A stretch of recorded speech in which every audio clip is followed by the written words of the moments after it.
In 1968, North Vietnamese and Viet Cong forces launched attacks on 39 of the 44 provincial capitals in South Vietnam, 5 out of its 6 largest cities, including Saigon, 71 of the 242 district capitals, around 50 hamlets, practically every Allied airfield, and numerous other critical military sites.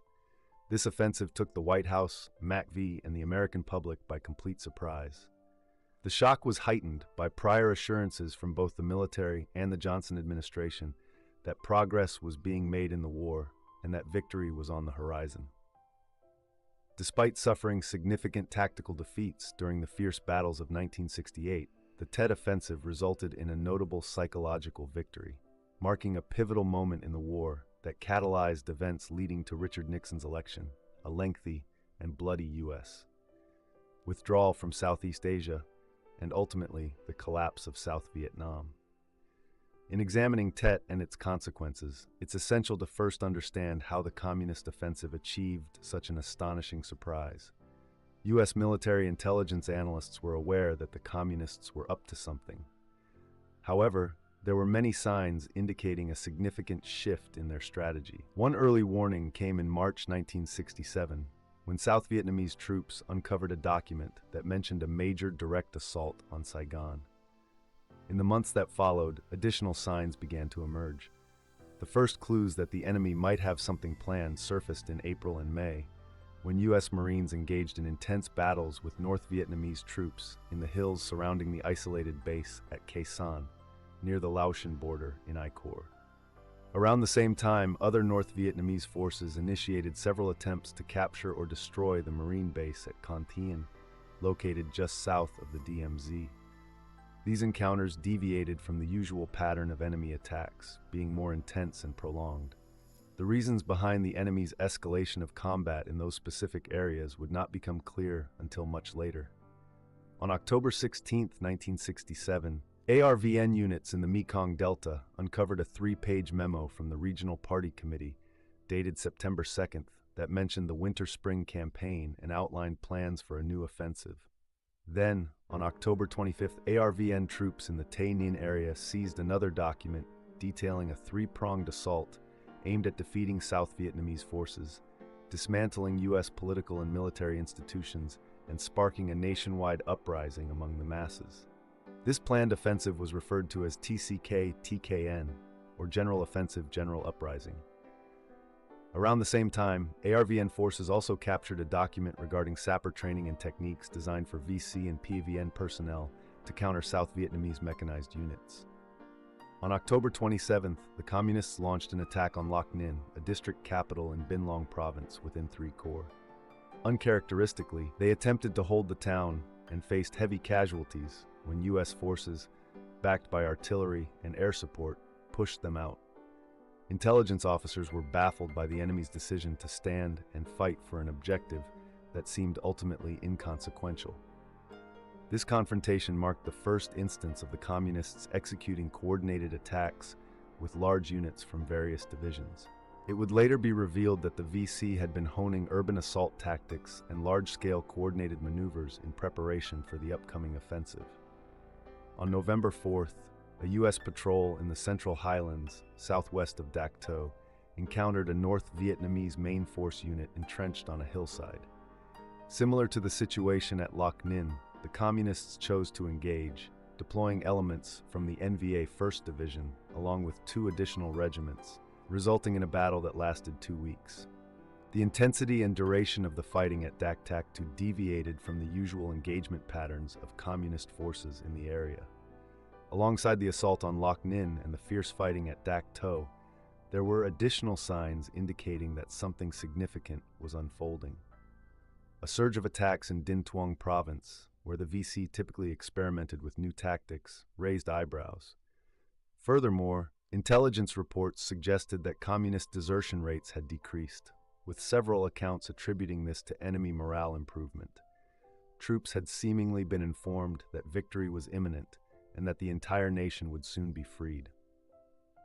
Over the following 2 months, various captured documents suggested that a new offensive was on the horizon. Among these, a notable military directive from the COSVN B3 Front Command which oversaw communist operations in central South Vietnam, became known when it was captured by Allied forces in mid-November 1967. This document called for extensive, well-coordinated combat operations aimed at destroying or disintegrating a large part of the puppet army. It explicitly instructed to annihilate a major U.S. unit to compel the enemy to deploy as many additional troops to the Western Highlands as possible. On November 19th, the situation became clearer when U.S. troops from the 2nd Battalion, 327th Airborne, operating in Quang Tinh Province in a corps, seized a 13-page notebook titled Ho Chi Minh's Order for Implementation of General Counteroffensive and General Uprising during 1967 winter and 1968 spring and summer. This document was translated and shared with both U.S. and South Vietnamese intelligence agencies, forming a detailed memorandum from the Defense Intelligence Agency. The U.S. Embassy in Saigon even released a statement containing several details from the notebook and document. Despite this, the spread of this intelligence seems not have significantly affected Allied perceptions or preparations. On November 25, 1967, Allied forces in Tay Ninh Province captured a 10-page document dated September 1967. Essentially a training manual, it was titled, Clearly Understand the New Situation and Mission. Take advantage of victories to surge forward and complete defeat the U.S. and puppet enemy. This document outlined the strategy and objectives for a new offensive. Thus, there was plenty of clear intelligence available to the U.S. and South Vietnamese in the months leading up to the offensive, indicating significant action looming from the Communists. In late November, the CIA station in Saigon gathered the various intelligence indicators and published a report called The Big Gamble. This wasn't really a formal intelligence estimate or a prediction, but more of a compilation of insights that concluded the Communists were shifting their strategy. This report also raised estimates of enemy strength significantly higher than previously believed. Military intelligence analysts at MAT-CV strongly disagreed with the CIA's evaluation, as the command was in the process of changing how it accounted for the enemy, resulting in lower estimates of enemy capabilities. However, as more intelligence became available, Westmoreland and his team concluded that a major nationwide effort was likely. All signs indicated a new major offensive was imminent. Most of the increased enemy activity was concentrated along the DMZ and near the Cambodian and Laotian borders. Additional intelligence, especially from signals intelligence, showed a significant buildup in the Khe San area near the Laotian border within I Corps tactical zone. Believing this was the primary enemy threat, General Westmoreland directed much of his focus on the northern provinces. Meanwhile, evidence continued to mount, suggesting the enemy was planning something substantial. On December 4th, the 198th Light Infantry Brigade operating in Quang Nam Province captured a document that appeared to outline objectives for an impending all-out offensive, which, according to the document, would involve VC cadres in populated areas to incite an uprising among the people. On January 4, 1968, U.S. troops in the Central Highlands seized a document titled Operation Order No. 1, which called for an attack on Pleiku before Tet. A few days later, ARVN soldiers found a similar order for an assault on Ban Mae Thuot, though it did not specify a date. Just before Christmas in 1967, intelligence reports indicated a 200% increase in truck traffic on the Ho Chi Minh Trail in Laos during October and November. Westmoreland and his team recognized that the enemy was conducting a significant buildup in preparation for a new offensive. Nevertheless, neither Westmoreland nor any of his intelligence officers had any idea that the Communists possessed the capability to launch such a widespread attack as they did. Westmoreland remained focused on Khe San, convinced that this was where the main enemy threat lay. Concerned about the situation in Khe San and the new intelligence signals, Westmoreland requested the South Vietnamese authorities to cancel the upcoming Tet ceasefire nationwide. On January 8th, the chief of the South Vietnamese Joint General Staff, led by General Cao Van Vien, informed Westmoreland that he would work to limit the truce to just 24 hours. South Vietnamese President Nguyen Van Thieu contended that retracting the 48-hour truce would negatively impact the morale of his troops and the citizens of South Vietnam. Nonetheless, he consented to shorten the ceasefire to 36 hours, starting the evening of January 29th. Westmoreland and the White House were focused on the situation developing at Khe Sanh. Westmoreland firmly believed that the North Vietnamese army's buildup in that area signaled an impending communist effort to seize the northern provinces. Consequently, Westmoreland ordered the U.S. 1st Cavalry Division from the Central Highlands to relocate to Phu Bai, just south of Hue. He also dispatched a brigade from the 101st Airborne Division to I Corps to bolster the defenses in the two northernmost provinces. By the end of January, over half of all U.S. combat maneuver battalions were stationed within the I Corps region, prepared to tackle any new threats. On January 21st, the North Vietnamese initiated their first large-scale shelling of the Marine base at Khe Sanh, leading to intense skirmishes between enemy troops and Marines in the surrounding hills. In a communication to the Joint Chiefs of Staff, Westmoreland noted, "These attacks on January 20th and 21st were likely a prelude to a full-scale assault on Khe Sanh. I believe the enemy plans to showcase their strength across the country just before Tet, with Khe Sanh being the focal point." Westmoreland was convinced that the bombardment marked the start of the long-anticipated general offensive. The similarity between the Khe Sanh situation and what the French encountered at Dien Bien Phu only heightened the urgency of the unfolding events there. At the behest of Major General Fred C. Wayand, the commander of 2 Field Force, Westmoreland consented to bolster defenses in Saigon, though not much else was significantly done in other cities and towns.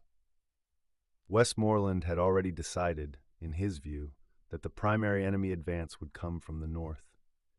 When the opening attacks on January 30th were succeeded by even broader assaults the following day, Massey V and the White House were taken aback by the offensive's vastness and ferocity. The Tet Offensive was characterized, as National Security Council staff member William Jordan remarked in a February 1968 cable to Presidential Advisor Walt Rostow, the worst intelligence failure of the war. After the war, some commanders and intelligence officers who were in Vietnam during the Tet Offensive claimed that the Military Assistance Command, Vietnam, or MACV, knew there had been a shift in North Vietnamese strategy, but were caught off guard by the scale and coordination of the Tet attacks. Many historians and observers dismiss these claims and seek to understand how the Communists managed to create such a momentous surprise. Several explanations have been proposed. One reason is that Allied estimates of enemy strength and plans were flawed. MACV, aiming to demonstrate progress in the war, actually reduced intelligence estimates about Viet Cong and North Vietnamese Army strength. CIA analyst Sam Adams later accused MACV of falsifying intelligence reports to portray progress. While the truth of that accusation is debated, it is documented that MACV revised its enemy strength count downward from nearly 300,000 to 235,000 by December 1967. U.S. military intelligence analysts evidently accepted these adjusted figures and largely ignored the growing evidence that the Communists not only maintained substantial combat capabilities, but also intended to deploy them dramatically. Former South Vietnamese Colonel Hong Ngoc Lung, in a post-war paper for the U.S. Army about the 1968 offensive, noted that Allied intelligence analysts dismissed many captured documents as mere wishful thinking from the Communists. Some analysts believed these documents only reflected the Communists' hopes and intentions, rather than confirming their actual capabilities, at least as those capabilities were understood by Allied leaders and intelligence officers. Consequently, the Allies greatly underestimated their enemy's capabilities and overlooked new intelligence indicators because those signals conflicted too starkly with existing beliefs about the enemy's strength and ability. It was widely thought that the enemy lacked sufficient capabilities for a nationwide campaign. These deep-seated beliefs about the enemy shaped their understanding of the conflict. Allied commanders and intelligence officers often disregarded key facts, letting their preconceived beliefs cloud their judgment when faced with intelligence that contradicted their views. Enemy documents and other evidence were often dismissed, as analysts couldn't fathom why the communists would be willing to suffer heavy losses for objectives they deemed questionable. Even if the communists managed to seize cities, could they maintain control against the robust response from Allied forces? Consequently, many reports failed to meet the standards of logic established by Allied military analysts. However, this logic was subjective, dependent on whose perspective it came from. Some analysts even speculated that the enemy was retreating to a defensive strategy typical of an earlier phase of their Revolutionary War. They believed that U.S. search and destroy operations in 1967 in critical regions between Saigon and Cambodia had pushed the communists into a more defensive stance, suggesting they lacked the capability to launch a broader offensive. Even when analysts acknowledged plans for a general offensive, they predicted it would be far off, based on Giap's statements about the long duration of the war. Such beliefs overshadowed information that hinted at an imminent escalation. Another factor contributing to the intelligence failures during Tet was what we now refer to as fusion. Analysts struggled to piece together the collected data into a coherent understanding of the communists' actions. They often failed to integrate the cumulative information, despite their responsibilities to produce estimates that should have helped combine various indicators into a comprehensive analysis. This issue partly stemmed from poor coordination among Allied intelligence agencies, which largely functioned independently and seldom shared information, even within the military intelligence framework. This breakdown in collaboration and information sharing hindered the ability to synthesize available intelligence and ultimately contributed to the surprise of the enemy's offensive when it arrived. Even if the Allied intelligence had been more effective at combining information, it still would have faced conflicting reports that muddied the situation. While some intelligence suggested that a large-scale offensive was imminent, other sources indicated that the enemy was struggling significantly and that their morale had plummeted. It was challenging to discern which reports to trust. Moreover, some warning signs that should have raised red flags among intelligence analysts got lost amid the noise of developments related to more evident adversary threats. Confronted with rising enemy activity near urban centers and along the country's borders, the Allies had to make tough decisions about where, when, and how the main attack would strike. They faltered in this task, opting to concentrate on the escalating clashes in the Khe Sanh region and other remote locations. Despite the growing intelligence, General Westmoreland and his analysts did not foresee a nationwide offensive. They anticipated a possible show of force, believing the enemy's main focus would be on the northern provinces. When reports of PAVN units gathering near Khe Sanh were confirmed by ground assaults on the firebase on January 21st, it aligned perfectly with Westmoreland's expectations. As a result, they interpreted the intelligence through the lens of their pre-existing beliefs, zeroing in on Khe Sanh and downplaying other indicators that didn't align with their views on enemy capabilities and intentions. The element of surprise during the Tet Offensive cannot be emphasized enough. The scale and intensity of the attacks shocked the American public. Although the offensive led to a significant tactical defeat for the communist forces, the mere fact that the enemy managed such an operation and caught the Allies off guard ultimately played a crucial role in the strategic communist victory and marked a turning point in the war. While it is evident that there was a significant intelligence failure on the part of the Americans, it is also important to examine what role intelligence played for the other side in planning and preparing for the general offensive. The PHAVN and VC faced devastating losses during the 1968 operations. The Tet Offensive raises important questions about the effectiveness of communist intelligence leading up to these brutal attacks. To explore this, we need to look at two key aspects. First, what did the communists hope to accomplish with the offensive? And second, what assumptions and intelligence evaluations guided their planning? The decision to initiate the general offensive in 1968 stemmed from years of internal conflict and intense discussions about both policy and military strategy among the communists.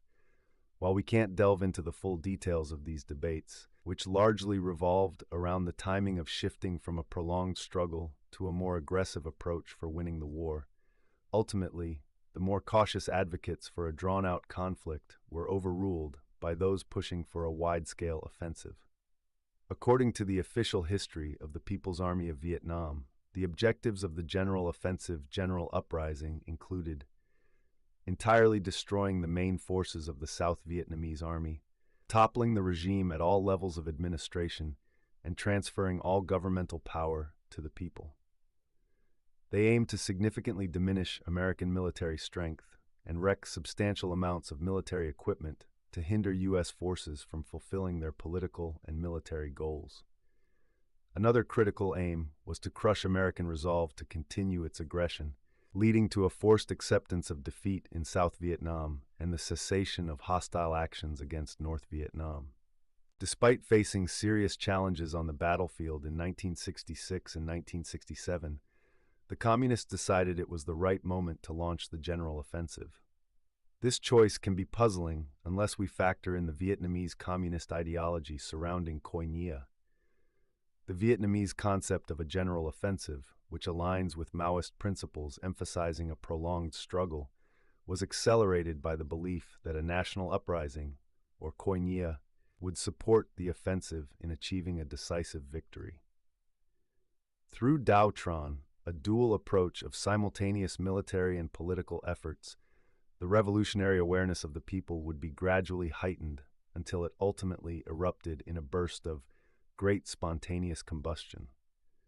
The communist planners believed that the general offensive would be successful because the sweeping uprising, seen as the peak of years of political struggle, would counterbalance the military advantages of the Americans and topple the Saigon regime. They viewed the general uprising as their strongest weapon. Ultimately, they felt that their ideological purity and revolutionary fervor would triumph, even against the Americans' superior mobility and firepower. However, an examination of various communist documents shows that the Politburo in Hanoi recognized three potential outcomes for the general offensive and uprising. They articulated it this way. First, we would achieve significant victories on key battlefields.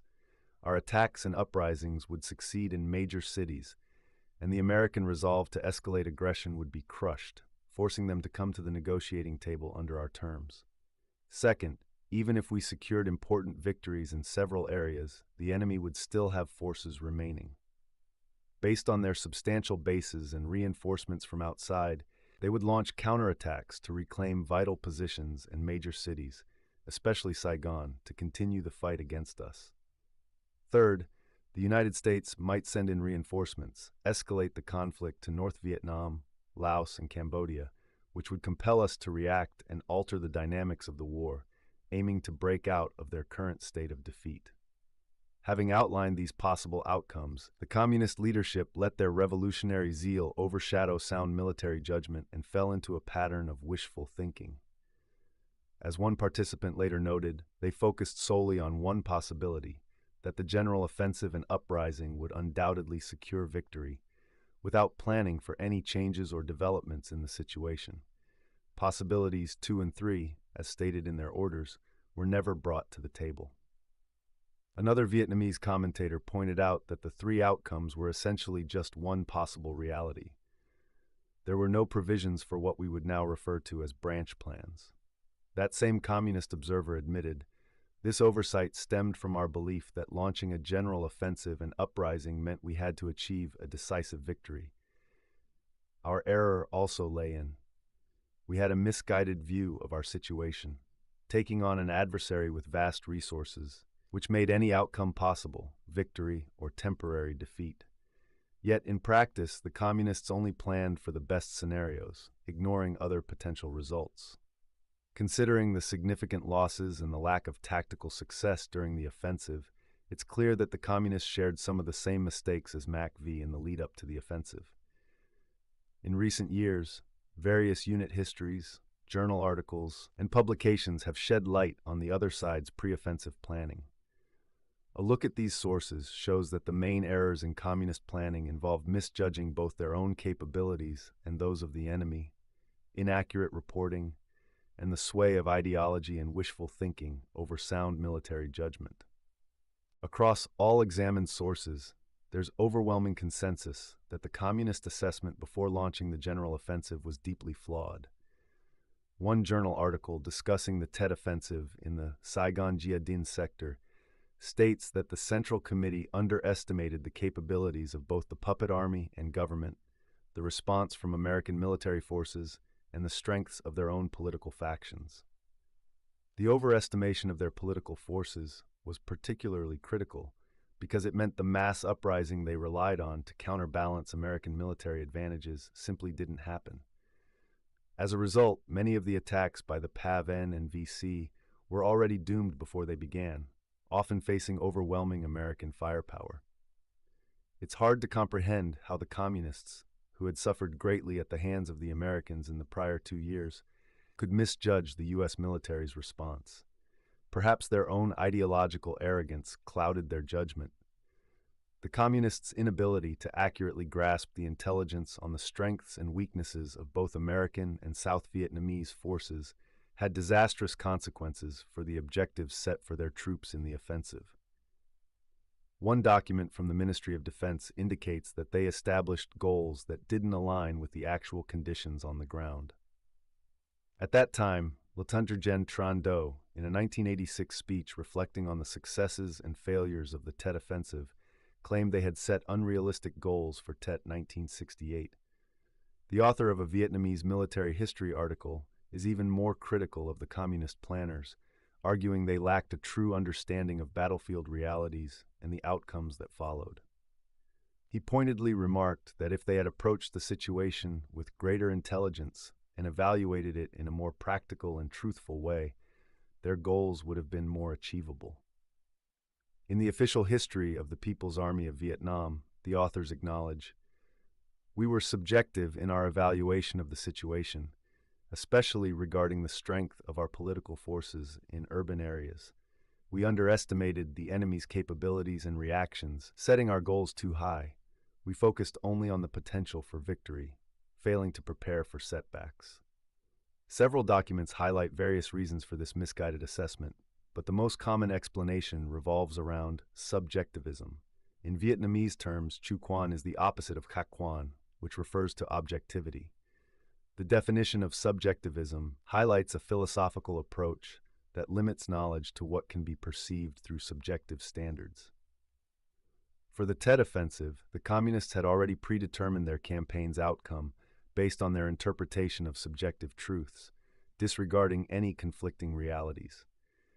This idea of attributing their tactical failures to subjectivism in their planning is a common theme in Vietnamese assessments of the Tet Offensive.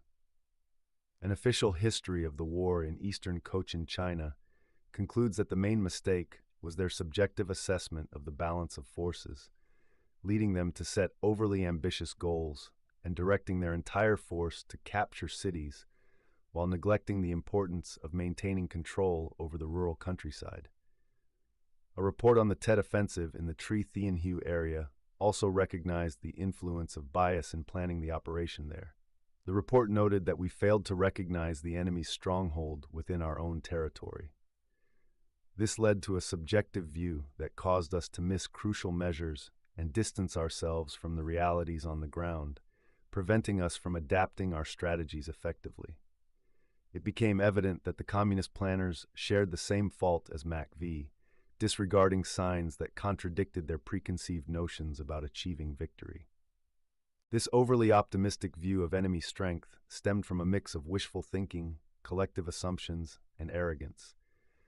Despite the harsh truths of the battlefield, the leaders in Hanoi and the campaign strategists had already convinced themselves of an inevitable triumph. One report expressed that their plans only contemplated one outcome, a decisive victory with no room for doubt or the notion of achieving anything less. The communists overlooked a fundamental truth: every battle involves an opponent who has their own say in the matter. This mindset, once the decision was made to initiate the offensive, was echoed in field reports as the launch approached. In the Saigon Gia Dinh sector, lower-level reports sent to upper management often failed to accurately represent the situation, instead exaggerating successes while omitting shortcomings. A similar claim appeared in an article commemorating the 20th anniversary of Tet in a Vietnamese military journal. This article pointed out that faulty assessments of enemy strength before the offensive were crucial, noting, another key factor was the dishonesty of reports from lower levels. These inflated accounts increased the risk of over-optimism at higher levels. Such reports tended to underestimate American and South Vietnamese capabilities, which played a significant role in the failure of the communist assaults once the initial shock of the offensive had passed. There was significant pressure to align with the party's perspective, particularly for those who might have felt that the timing for the offensive was misguided. One account of the offensive captures the essence of the situation. We lacked the courage to honestly convey to our superiors the challenges we faced and to propose solutions. This atmosphere fostered a hubris that affected both the strategists and those who would lead the attacks once the offensive commenced. It was viewed as nearly certain to succeed. An article from Military History magazine in 1988 highlights this prevailing sense of impending victory. Everyone, from top officials to the most junior soldier on the front lines, focused on one goal: to finish the fight. That's why we burned down the huts in our headquarters. We believed we were leaving and wouldn't return. In reality, everyone fixated on one potential result and disregarded whether it aligned with established military principles. This hubris resulted in an operational narrowness that proved just as detrimental to the communists as it had been to the American advisors. Having concluded that the circumstances were ripe for a widespread offensive and uprising, the planners and decision-makers disregarded any intelligence or evaluations that conflicted with their preconceived ideas. The repercussions of this miscalculation were catastrophic for the opposing side. Conservative estimates place communist losses in 1968 around 40,000. This figure has been challenged, yet a review of a selection of historical records regarding the offensive reveals just how severely the communists misjudged their decision to proceed. A report from the Tre Thien Hue area recognized that the communist forces there had endured significant losses. We had 3,600 wounded soldiers, not including guerrillas and local cadres. Our units were in chaos. We faced shortages in food and ammunition. Our combat capacity had diminished, and our agents and networks in both the villages and the city had either retreated to the mountains or lost contact with our headquarters. The staggering losses suffered by the communist forces are also highlighted in a Vietnamese history of Group 559, the unit assigned with maintaining the Ho Chi Minh Trail. This history reveals that in 1968, we sent back 8 times as many wounded to the rear area as we did in 1967. These losses profoundly affected the National Liberation Front and the Viet Cong.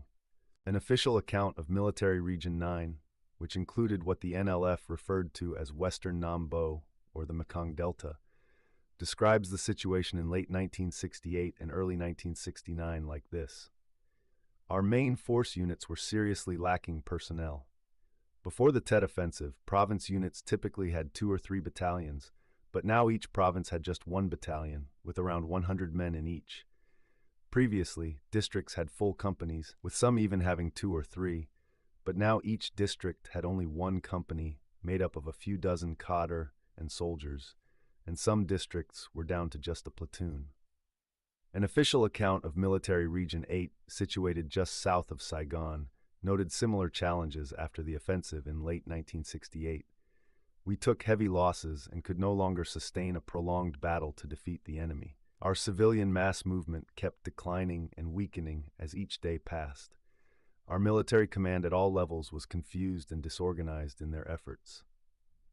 A history of the war in eastern Cochin China acknowledged that the planning and preparation failures for the offensive left heavy consequences on the battlefield that lingered for years. While the significant breakdown in American intelligence during the Tet Offensive is undeniable, it's equally clear that the other side experienced a similar lapse that cost them 40,000 of their best soldiers. America's leaders failed to foresee the offensive, blinded by their preconceived notions about enemy strength and a need for optimism to support a struggling presidential administration at home. Meanwhile, the communists suffered their own kind of intelligence blindness, stemming from arrogance and ideological zeal. In both instances, these intelligence failures remind me of what one of my mentors referred to as drinking your own bathwater. Intelligence is what it is, and using, misusing, or ignoring intelligence indicators for political or ideological gain is a risky endeavor that usually leads to serious consequences. This was especially true during the Tet Offensive. Ultimately, the communists overcame their intelligence failures and secured victory, while we faced defeat, leading to the downfall of America and the Republic of Vietnam. As the United States wraps up its third year of war in Iraq, the military is actively looking for strategies to address an insurgency that refuses to diminish. The shadow of Vietnam hangs heavily, and the media often draws parallels between the current situation and the quagmire of the Vietnam War. While there are countless differences between these conflicts, there are valuable lessons to be gleaned from the Vietnam experience, if approached thoughtfully. For better or worse, Vietnam remains the most notable historical example of American counterinsurgency, and it is the longest one as well. Dismissing it due to its complex and controversial nature would be a mistake. A look at the pacification effort in Vietnam and the development of the Civil Operations and Revolutionary Development Support Program sheds light on what is essential for a successful counterinsurgency strategy. In Vietnam, the U.S. military encountered perhaps the most intricate, effective, and deadly insurgency ever faced. The enemy was not just a disorganized group hiding in the jungle. It comprised guerrillas, political operatives, and modern main force units capable of engaging directly with U.S. forces. Each of these elements was formidable on its own, but together they posed a significant challenge. When U.S. ground forces entered South Vietnam in 1965, estimates indicated that the enemy's guerrilla and Communist Party forces numbered over 300,000. Additionally, the Viet Cong and North Vietnamese main forces counted nearly 230,000. This figure soared to 685,000 by the time of the Communist victory in 1975. These main forces were structured into regiments and divisions, and between 1965 and 1968, the focus shifted from insurgency to conventional warfare. Throughout the conflict, the Communists executed three significant conventional offensives: the Tet Offensive in 1968, the Easter Offensive in 1972, and the final offensive in 1975. Each of these campaigns was noteworthy by any measure. The insurgency and the main enemy forces needed to be tackled at the same time. When confronted with such a dual threat, what should the response be? Should military planners prepare for a counterinsurgency, or should they focus on defeating the main enemy forces? General William C. Westmoreland, in charge of U.S. troops under the Military Assistance Command in Vietnam, faced this dilemma. He recognized that South Vietnam was up against two immediate threats, but he believed that the main enemy forces posed the most pressing danger. He likened them to bully boys with crowbars, trying to demolish South Vietnam, while the guerrillas and political operatives, whom he dubbed termites, could also bring destruction, albeit more slowly. Thus, even as he understood the importance of pacification, his focus initially shifted toward driving off the bully boys. Westmoreland's strategy of pursuing the enemy in a search-and-destroy approach succeeded in preventing immediate defeat for South Vietnam. It pushed the enemy forces away from populated areas and temporarily seized the initiative from the Communists. In the short term, South Vietnam was safe, and Communist accounts acknowledged that the arrival of U.S. troops dealt a heavy blow to their strategies. However, there weren't enough U.S. troops to achieve anything beyond a stalemate. The Communists continued to infiltrate main force units from Laos and Cambodia, scattering their forces into smaller groups that could evade combat when the situation wasn't favorable. The enemy kept strengthening, and in January 1968, they launched the Tet Offensive, signaling that the Americans could never truly maintain the initiative. While attacks on numerous cities and towns were repelled, resulting in the death of about 50,000 enemy soldiers and guerrillas, the offensive became a political triumph for the Communists, showcasing their ability to conduct major assaults regardless of American efforts. Counterinsurgency, often referred to as pacification in Vietnam, had to confront both the main enemy forces and the persistent guerrilla threat in rural areas. Plans for the first 2 years of the war indicate that pacification was just as crucial as military operations, yet the realities on the battlefield pushed it to the sidelines. In January 1966, Westmoreland stated that it was clear all political, military, economic, and security programs needed to be tightly integrated to achieve any level of success in a nation severely weakened by extended conflict. He looked to the enemy as a model for this approach, noting that the Viet Cong had mastered the lesson of integration far better than the U.S. forces. Westmoreland recognized he simply didn't have the manpower to conduct both a war of attrition and a pacification effort, so he opted for the former. The debate over whether this was the right choice may never end, but it's undeniable that the war's dynamics shifted dramatically following the Tet Offensive. The enemy suffered significant losses and, despite some political gains, militarily lost the upper hand for quite a while. As the communists retreated from the Tet battlefields to recover, a lull emerged that created a more favorable environment for pacification efforts. Westmoreland had never experienced such an advantage. When American ground troops initially entered the conflict in 1965, they faced an aggressive enemy. However, by June 1968, the new MAC-V commander, General Creighton W. Abrams, found himself facing an enemy on the defensive. Abrams clearly understood his strategic upper hand and initiated a clear-and-hold strategy, aiming to move into rural areas previously controlled by the VC.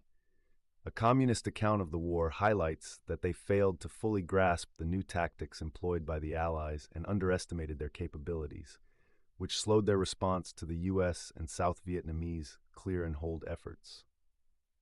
In response to the evolving battlefield, the Communist Politburo in Hanoi revised its strategy in a document known as COSVN Resolution 9.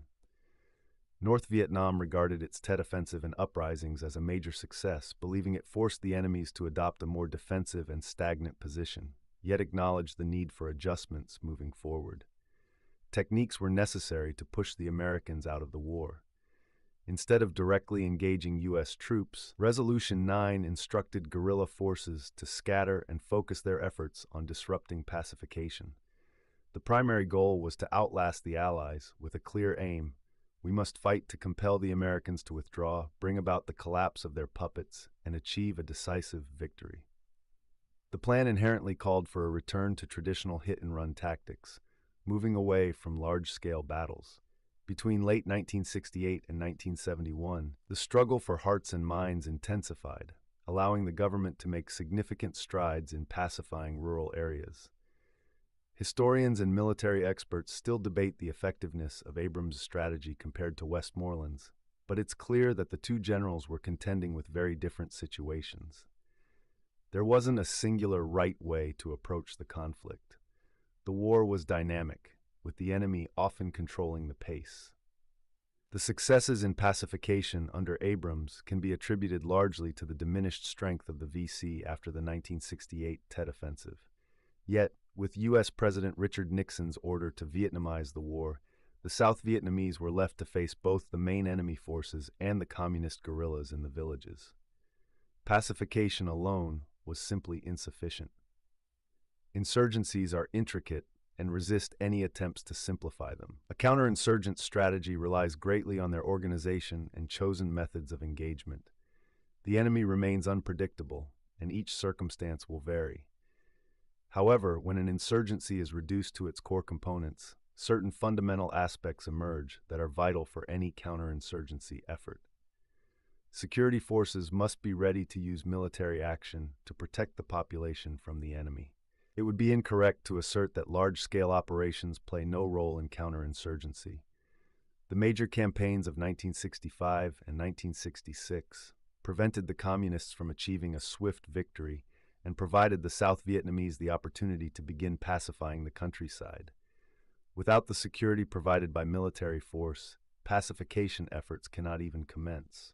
Concurrently, government forces must focus on undermining the insurgents' capability to operate freely among the people. Given time, insurgents will attempt to establish a covert political structure to replace the government's authority in the villages. This kind of infrastructure is the true foundation of their influence. Guerrilla control is essential in any insurgency. It unites the entire movement. Without a strong political presence, guerrillas struggle to gain ground, and any victories they achieve cannot be sustained. Counterinsurgency efforts must specifically focus on dismantling the insurgent infrastructure to turn the tide of the conflict. The goals of ensuring security for citizens and attacking the insurgent framework lay the foundation for a credible government campaign to win public support. Initiatives that improve the population's quality of life, such as land reforms, healthcare, education, and agricultural aid, are vital for the government to provide a legitimate alternative to insurgents. However, it's clear that no progress can be made without first establishing some form of security. A key aspect of any strategy is aligning all efforts toward a unified goal. While this may seem straightforward, it seldom happens. Historically, military forces in counterinsurgency efforts have focused primarily on combat objectives, leaving the construction of schools, clinics, and local governance, often called nation-building, to civilian agencies. It's critical to understand that neither mission holds greater importance than the other. Failing to grasp this can lead to disastrous consequences. Most counterinsurgency plans assert they integrate both aspects, such as the provincial reconstruction teams in Afghanistan and the coalition provisional authority in Iraq, but neither truly fulfilled that promise. In this regard, the CORDS program from the Vietnam War serves as a valuable example of how to create a chain of command that effectively merges civilian and military efforts. In the early 1960s, the American Advisory Mission in Vietnam aimed to counter communist influence in rural areas. This effort faltered for numerous reasons, with one of the most significant being the South Vietnamese government's inability to provide security to its many villages and hamlets. This failure was a driving force behind the decision to deploy American ground forces, leading to a swift escalation of U.S. military presence in 1965. The increasing military strength only worsened the already fragile connection between the military mission and the pacification efforts. Consequently, many officials claimed that pacification was being sidelined.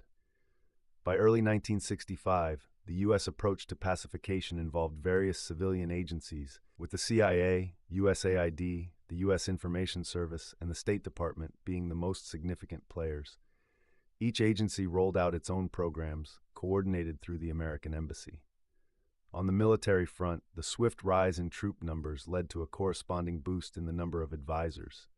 By early 1966, military advisory teams were active in all 44 provinces and most of the 243 districts in South Vietnam. The military's extensive presence in rural areas created challenges for the civilian-led pacification program, a problem exacerbated by the lack of a formal mechanism to integrate both efforts. Come spring 1966, President Lyndon B. Johnson shifted his focus to improving pacification, hoping to enhance the existing setup. Official visits to South Vietnam and evaluations by outside observers revealed minimal coordination among civilian agencies. Most concluded that a complete overhaul of the system was necessary. Johnson took a personal interest in these efforts, striving to find a more effective way to manage what he termed the other war.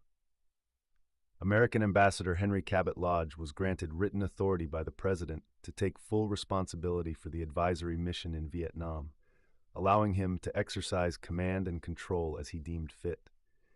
Yet that wasn't sufficient. Although General Westmoreland was cooperative, the civilian and military operations failed to align.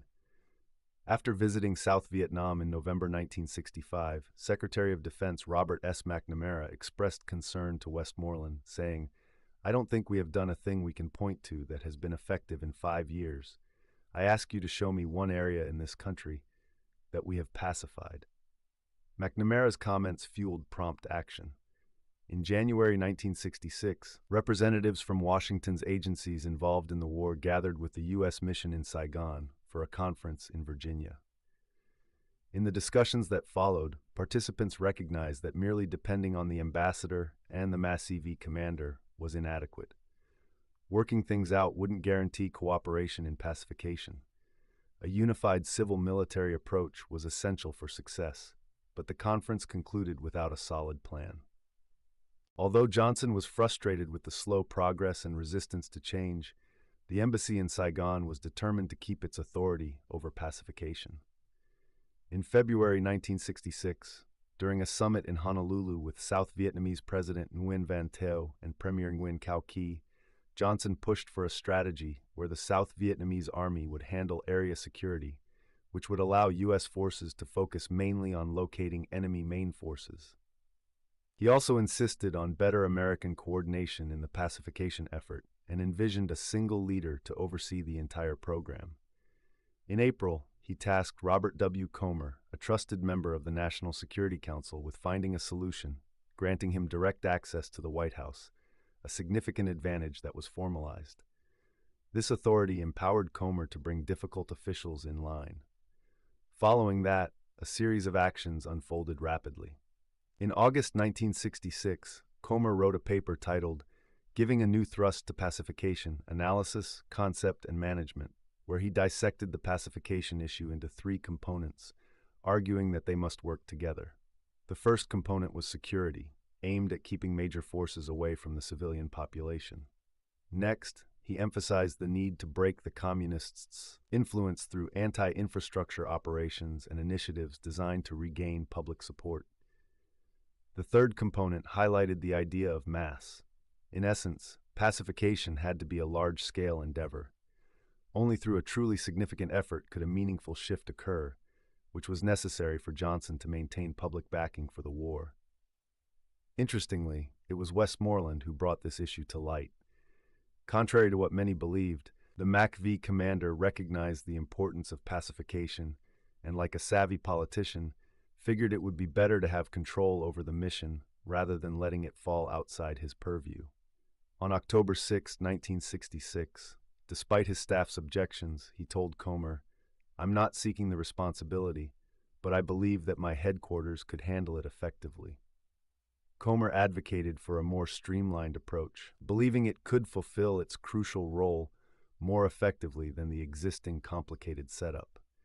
He pressed McNamara, pointing out that with 90% of the resources, it was clear that the military alone had the authority to achieve success. Comer asserted that the Defense Department was far more supportive of pacification than the State Department and was significantly more active and impactful. Though the Defense Department backed the initiative, civilian agencies were firmly against it. To find a middle ground, the Office of Civil Operations was established in November 1966, led by Deputy Ambassador William Porter. This office aimed to unify the civilian agencies under one command structure, but failed to include the military. From the outset, the initiative was set to fail because it maintained distinct lines of command for civilians and military personnel. Johnson was not pleased with this outcome. Thus, in June 1966, Comer traveled to Vietnam to evaluate the circumstances. He concluded that the U.S. Embassy needed to bolster its operations for pacification. After discussions with Westmoreland, they both recognized the need for a single point of leadership. "My issue isn't with Westy, but with the hesitant civilian side," Comer informed the president. In March 1967, Johnson gathered a meeting in Guam, proclaiming the end of OCO and confirming the implementation of Comer's strategy for unified management. Only the formalities were left to finalize, and just under 2 months later, on May 9, 1967, the National Security Action Memorandum 362 established Civil Operations and Revolutionary Development Support, or CORDS. This new framework clearly designated the military as the lead in pacification efforts. As the MACV commander, Westmoreland was assigned 3 deputies, one of whom, with a rank equivalent to a 3-star general, would focus on pacification, creating a unified command structure. Comer was appointed as the deputy for CORDS, placing him next to the deputy MACV commander, Abrams.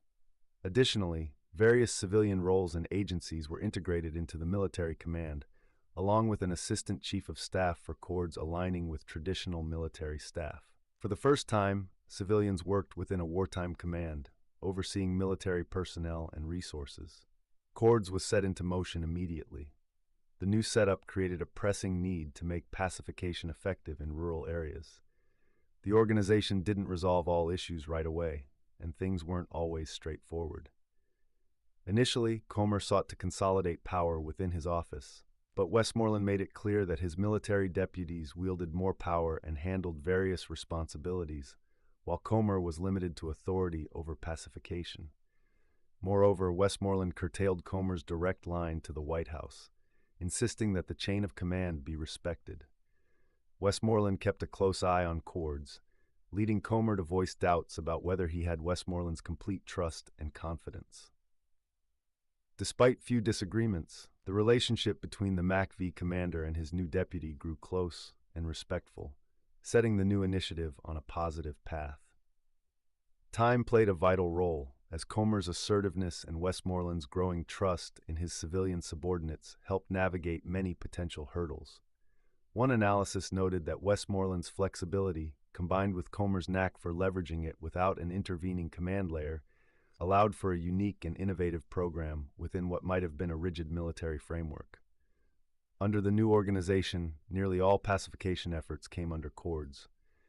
From USAID, Cords took charge of new life development, aimed at enhancing government responsiveness to the needs of villagers, as well as managing refugees, the National Police, and the Chia-Hoi program, which encouraged communist personnel in South Vietnam to defect. The CIA's Rural Development Team, MACV's Civic Action and Civil Affairs, and the Joint U.S. Public Affairs Office's Field Psychological Operations also came under Cords' oversight. Cords took responsibility for reports, evaluations, and field inspections from all agencies. At the Corps level, the Cords structure mirrored that of Cords at the MACV headquarters. The senior U.S. military advisor, typically a three-star general also commanding U.S. forces in the area, had a civilian deputy for Cords. The Dep Cords was in charge of overseeing both military and civilian plans that supported the South Vietnamese pacification program in its designated area. Province advisory teams within this region reported directly to the regional Dep Cords. Each of the 44 provinces in South Vietnam was led by a province chief, often a colonel from the South Vietnamese Army or Marine Corps, who managed the provincial government and commanded the provincial militia, along with regional forces and popular forces. These advisory teams assisted the province chiefs in carrying out the pacification program. The American counterpart to the province chief was the province senior advisor, who could be either military or civilian, depending on the local security conditions. The province senior advisor and their staff provided guidance to the province chief on the civil-military aspects of the South Vietnamese pacification and development initiatives. The staff of the province senior advisor was made up of both U.S. military and civilian personnel, split into two main sections. One section focused on community development and included areas like public health, administration, civil affairs, education, agriculture, psychological operations, and logistics. The other section dealt with military matters, aiding the province staff in planning and directing security operations by local forces and related support within the province. The province chief exercised authority through district chiefs, while the province senior advisor oversaw district senior advisors, each supported by a team of about 8 members, with actual numbers varying based on the local situation. District-level advisory teams helped district chiefs with civil-military aspects of the pacification and rural development programs. Additionally, these teams, or mobile assistance training teams, provided advice and training to the RFPF in the district. All members of the province team functioned as advisors, working closely with the province chief and their staff to offer guidance and assistance while coordinating U.S. support. The sheer number of personnel involved, boosted by military support, enhanced Cords' effectiveness compared to previous pacification efforts.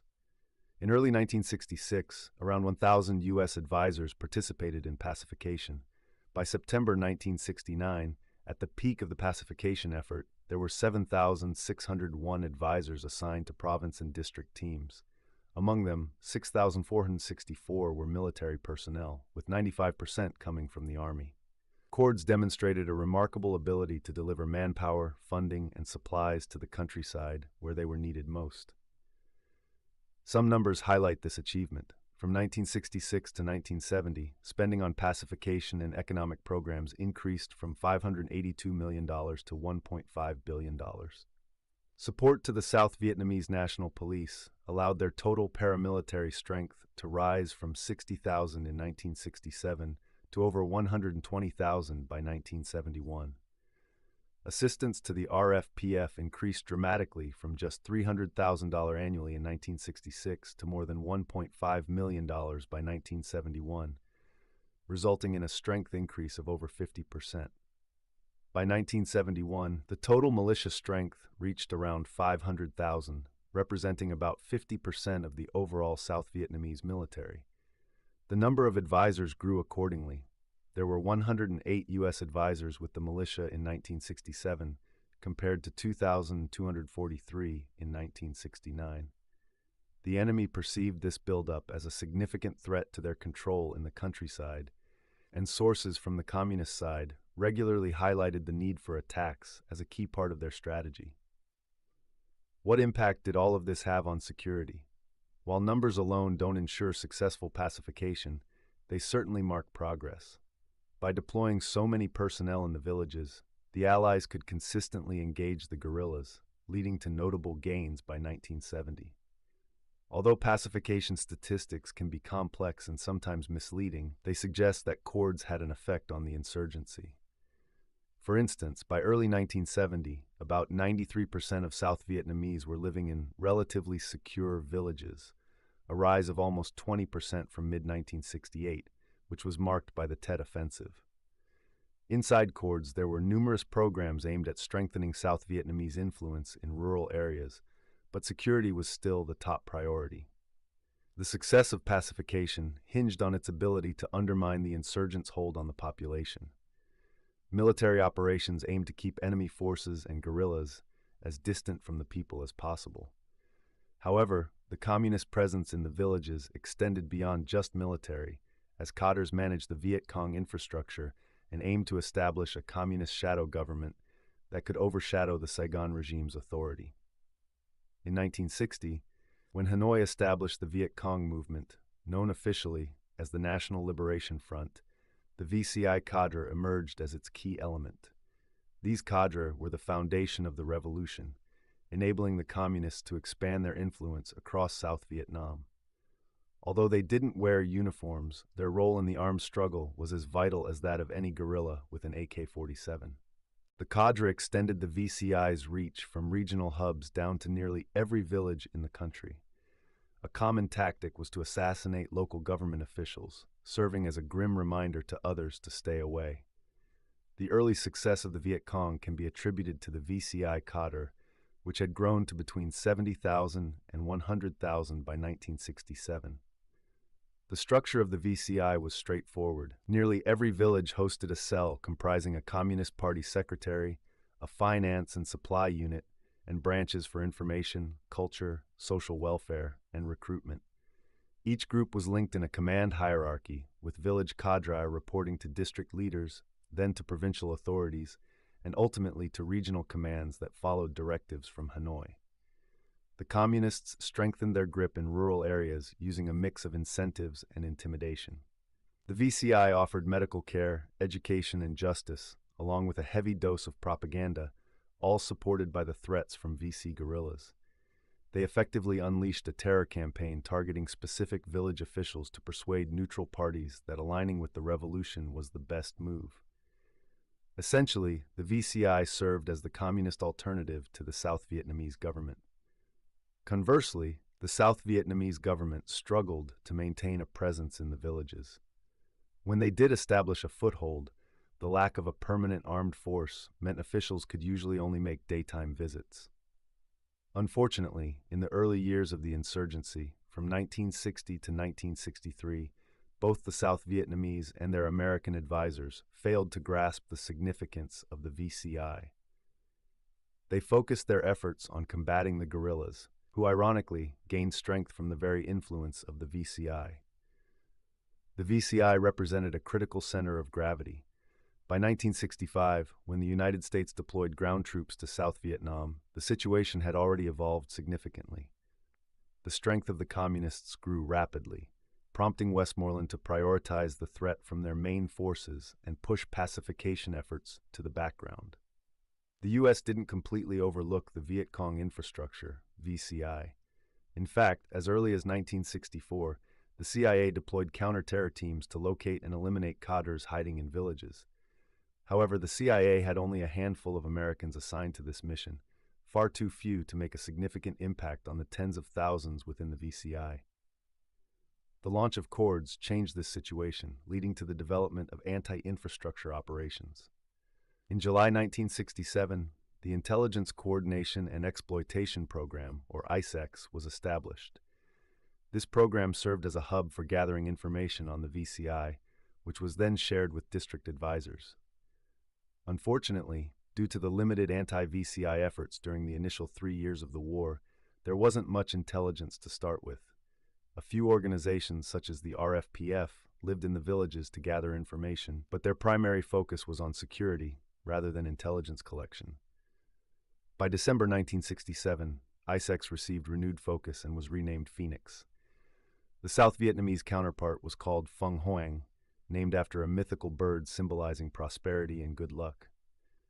CORDS prioritized Phoenix, rapidly expanding intelligence centers across most provinces in South Vietnam. At this point, the critical aspect of Phoenix was the sheer numbers involved.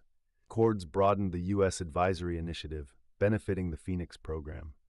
Within months, all 44 provinces and most districts had American Phoenix advisors, which was key to the campaign. By maintaining a consistent presence in the countryside, essentially mirroring the insurgents, the government aimed to conduct a successful counterinsurgency. By 1970, there were 704 U.S. Phoenix advisors stationed throughout South Vietnam. For the Phoenix program, as with many aspects of the war, the Tet Offensive was a turning point. The entire pacification initiative was put on pause as allies fought to prevent the communists from seizing entire cities.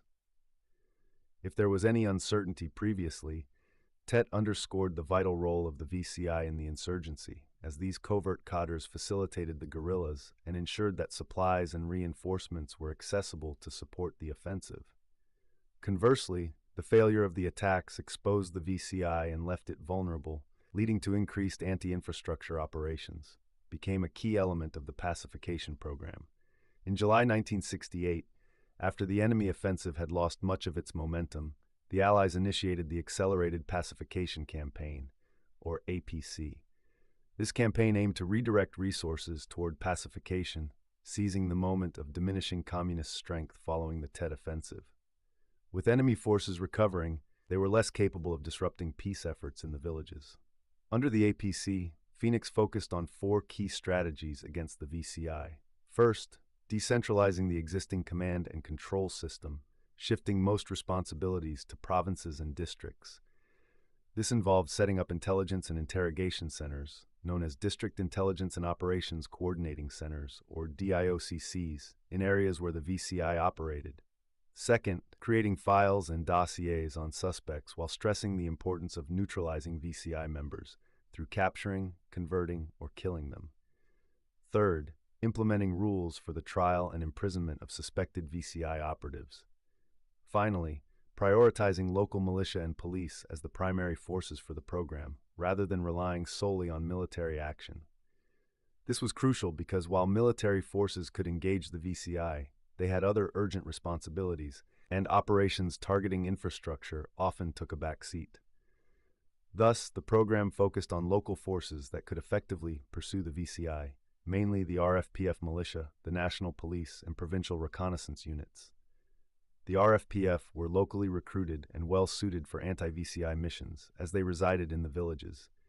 They provided security against VC guerrillas and responded to intelligence from the DIOCC. The National Police had 2 units tailored for VCI tasks, the Intelligence Gathering Police Special Branch and the paramilitary National Police Field Force. However, the overall performance of the police was mixed, with some notable exceptions. The PRUs, trained by the CIA, served as the most effective action arm for Phoenix. Unfortunately, like many CIA assets, they were not numerous enough to tackle the VCI effectively. With a maximum strength of only 4,000 men across the country, the PR also had other paramilitary duties, limiting their availability. The district served as the fundamental unit of the program, with the DIOC acting as its central hub. Each DIOC was overseen by a Vietnamese Phung Hoang chief, supported by an American Phoenix advisor. The advisor had no authority to direct operations. Instead, he could only offer counsel and request U.S. military assistance. The DIOC answered to the Vietnamese district chief, who in turn reported to the province chief. Personnel at the DIOCC gathered intelligence on VCI within their district and created blacklists detailing VCI members. When possible, the DIOC sought to locate suspects and planned operations to capture them. Once apprehended, suspects were taken to the DIOC for interrogation before being sent to the province headquarters for more questioning and trial. Due to the decentralized nature of Phoenix, the programs varied from one district to another, with some proving more effective than others. Many DIOCCs performed minimal work, sometimes taking months to establish even the simplest blacklists. In several instances, the Phung Hoang chief was a poorly qualified bureaucrat who exploited his position for personal gain. Phoenix attempted to rectify this by setting monthly neutralization quotas, but this often resulted in fabricated claims, or worse, wrongful arrests. On occasion, district officials accepted bribes from the VC to release specific suspects. In some districts, as many as 60% of VCI suspects were set free. The portrayal of Phoenix that emerges is not of a rogue operation, as it sometimes gets labeled, but rather one functioning within a defined set of rules. Special laws, known as An-Tri, permitted the arrest and prosecution of suspected communists, but only through the established legal system. Additionally, to prevent abuses such as false accusations driven by personal motives, or to control overly eager officials who might rush to arrest without sufficient evidence, An-Tri mandated 3 separate pieces of evidence to convict anyone targeted for neutralization. If a suspected VCI was found guilty, they could be imprisoned for 2 years, with sentences that could be renewed up to a maximum of 6 years. While this might seem fair on the surface, many hardened VCI members were released in 6 years at most, then returned to the guerrilla ranks. The legal framework was never fully developed.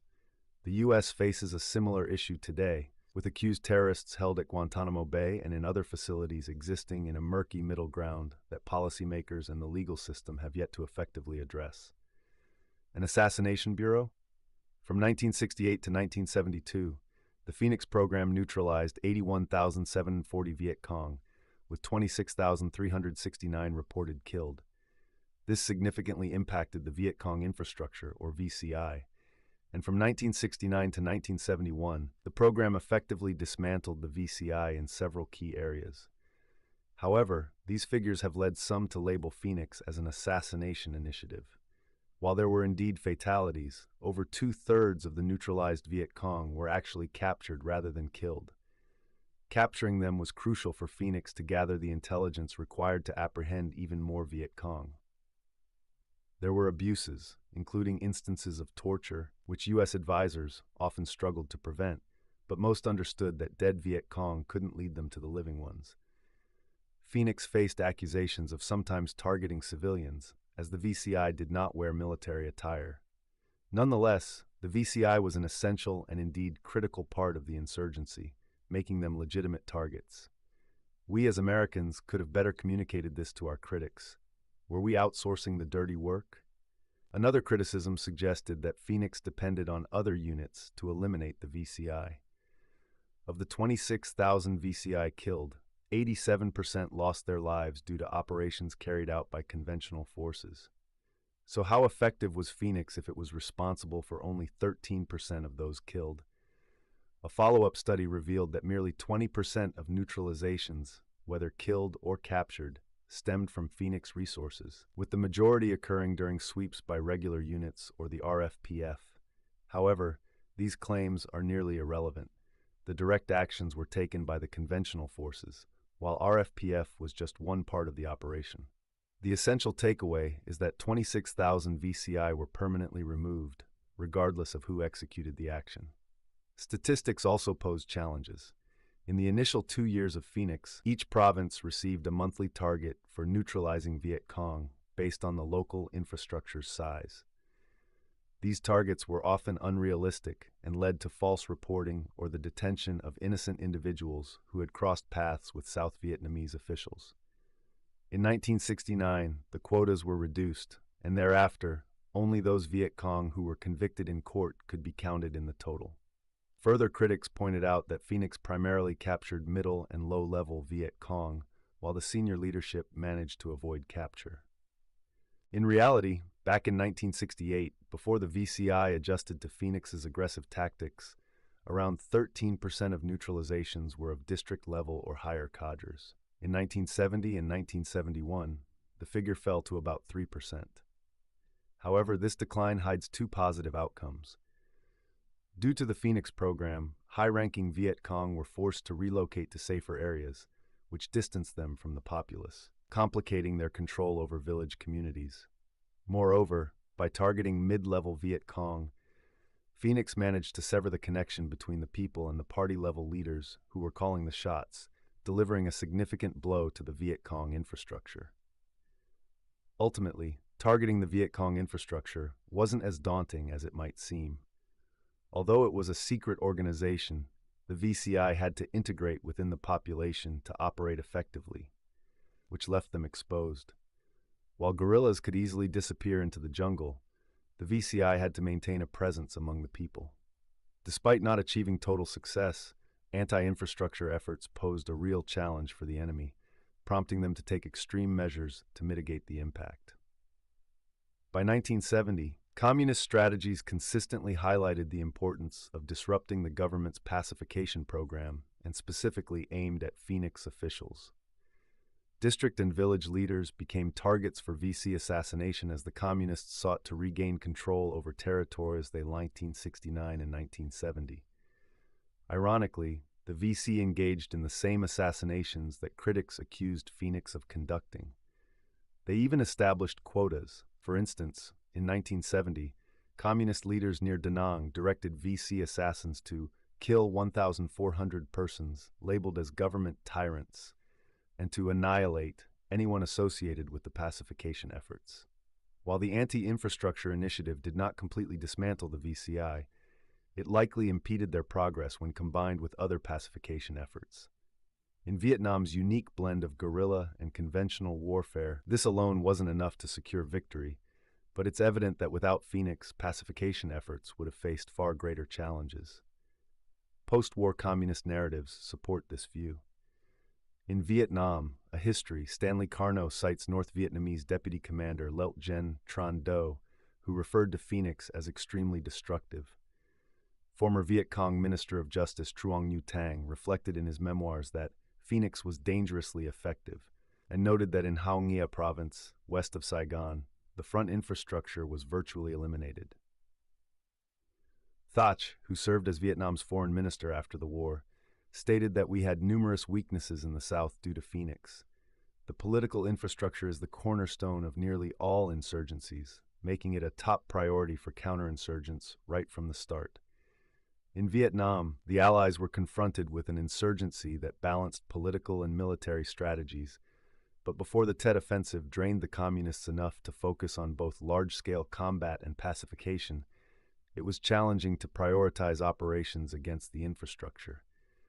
Nevertheless, in just 2 years, from 1968 to 1970, the Phoenix program achieved considerable success against the VCI. Imagine if the Americans and South Vietnamese had initiated it in 1960, when the Viet Cong were much weaker. Historian Richard A. Hunt describes the outcomes of CORDS and the pacification initiative in Vietnam as unclear. Many senior officials involved in the program, including Comer, CIA Chief William Colby, and General Bruce Palmer, who was Westmoreland's military deputy, argue that CORDS made significant strides from 1969 to 1972. Some historians challenge this view, but it's evident that the program made some headway in the aftermath of the Tet Offensive. Security improved dramatically in various regions, allowing regular South Vietnamese forces to confront North Vietnamese and main force VC units.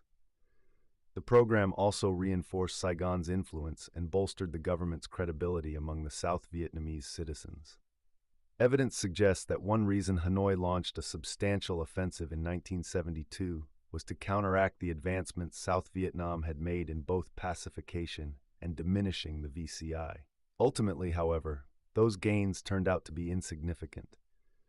While South Vietnamese forces, supported by U.S. advisors and extensive air power, effectively resisted North Vietnam's invasion in 1972, the U.S. later withdrew following the Paris Peace Accords. After fighting erupted again shortly after the 1973 ceasefire, South Vietnamese forces performed admirably, but ultimately fell to the final North Vietnamese offensive in 1975. In the end, it was the conventional communist forces, not the insurgents, that overcame the South Vietnamese. Despite the final outcome, valuable lessons emerged from Vietnam. The U.S. military took some of these insights and applied them to conflicts in the Philippines and El Salvador during the 1980s. Now that counterinsurgency is gaining renewed interest, it's crucial for planners to revisit the pacification efforts in Vietnam. Here are the key lessons to remember. A unified effort is essential. There needs to be a cohesive structure that integrates military and pacification initiatives. The pacification program in Vietnam only began to make progress once the various agencies involved were united under a single manager within the military command structure. When Cords and Phoenix were integrated into the military chain of command, it became much easier to accomplish tasks. The military often sees pacification as the responsibility of civilian agencies, but it's the military that possesses the budget, resources, and personnel to execute the mission effectively. An insurgency survives as long as it can maintain a presence among the people. Make anti-infrastructure operations the first step in any counterinsurgency plan. Quickly establish intelligence capabilities to identify targets and employ local forces to take action against them. Do not keep the anti-infrastructure initiative hidden, or it may gain an unwanted reputation. Communicate to the public that the government intends to target certain infrastructures as part of its security efforts. The locals should handle most of the anti-infrastructure tasks, with American forces taking a supportive role. Implement a clear legal framework for the pacification initiative, especially for the anti-infrastructure aspect. If established promptly and maintained consistently, the public is more likely to accept it. Legality was an issue in Vietnam and remains a concern today. An insurgency cannot be defeated solely on the battlefield. The struggle is for the allegiance of the people, so develop a comprehensive government program aimed at improving rural communities. Progress must coincide with anti-infrastructure measures. Otherwise, the public may perceive government actions as oppressive. Above all, it's vital for Americans to remember that the host nation must take the lead in maintaining security and building institutions that fulfill the people's needs, especially since it will ultimately have to manage on its own after U.S. forces depart. These lessons may seem clear and true, they can be easily recognized in hindsight, but they are often challenging to put into practice. We should not let this deter us from applying the insights gained in Southeast Asia to Iraq and Afghanistan. Cords stands out as one of the successes of the Vietnam War. Its thoughtfully designed programs, executed with precision, along with the successful collaboration between civilian and military efforts, provide a valuable model for today's and tomorrow's counterinsurgency operations.